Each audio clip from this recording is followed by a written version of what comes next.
నమస్తే, welcome to reflection news. Ukraine పై వాడేందుకు రష్యా సుమారు 1700 అణుబాంబులు సిద్ధంగా ఉంచుకుందని రష్యా మాజీ సైనికుడు చెప్పాడు. రష్యా వదిలిపెట్టి పారిపోయిన యాంటోన్ అనే రష్యా మాజీ సోల్జర్ బీబీసీ ఛానల్కు రహస్యంగా ఇంటర్వ్యూ ఇచ్చాడు. ఈ ఇంటర్వ్యూలో అనేక రహస్యాలను యాంటోన్ వెల్లడించాడు. ఉక్రెయిన్తో యుద్ధం మొదలు కాకముందే పుతిన్ సుమారు 1700 అణ్వస్త్రాలను సిద్ధం చేయించాడని, ఏనాటికైనా ఉక్రెయిన్పై న్యూక్లియర్ అటాక్ చేయక తప్పదని పుతిన్ ఇదివరకే నిర్ణయించుకున్నాడని యాంటోన్ చెప్పాడు.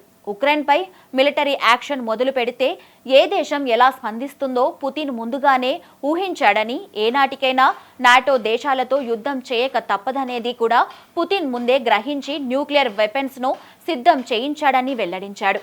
న్యూక్లియర్ వెపన్స్ ఉన్న స్థలానికి కాపలాగా తాను గతంలో పనిచేశానని చెప్పిన యాంటోన్ రష్యా ఆయుధ డిపోల వద్ద పరిస్థితులు ఎలా ఉంటాయో వివరించాడు.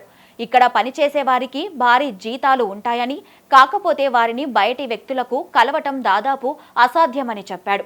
చివరికి తల్లిదండ్రులు భార్య పిల్లలతో మాట్లాడాలన్నా కూడా కొన్ని నెలల ముందే పర్మిషన్లు తీసుకోవాల్సి ఉంటుందని, తరచుగా లైవ్ డిటెక్టర్ పరీక్ష ఎదుర్కోవాల్సి ఉంటుందని చెప్పాడు. ఇలాంటి విషయాలన్నింటినీ పుతిన్ తానే స్వయంగా పర్యవేక్షిస్తాడని చెప్పిన యాంటోన్ ఇలాంటి విషయాల్లో చిన్న తప్పులు జరిగినా పెద్ద శిక్షలు అనుభవించాల్సి ఉంటుందన్నాడు.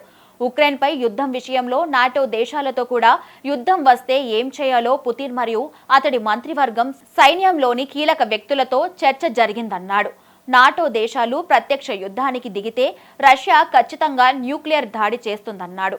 ఇటీవలే ఉక్రెయిన్ రష్యాపై అమెరికా ఇచ్చిన ఐసీబీఎంగా పిలువబడే భారీ మిసైల్తో దాడి చేసింది. దీంతో పుతిన్ తీవ్ర ఆగ్రహంతో ఉన్నట్టు చెప్తున్నారు.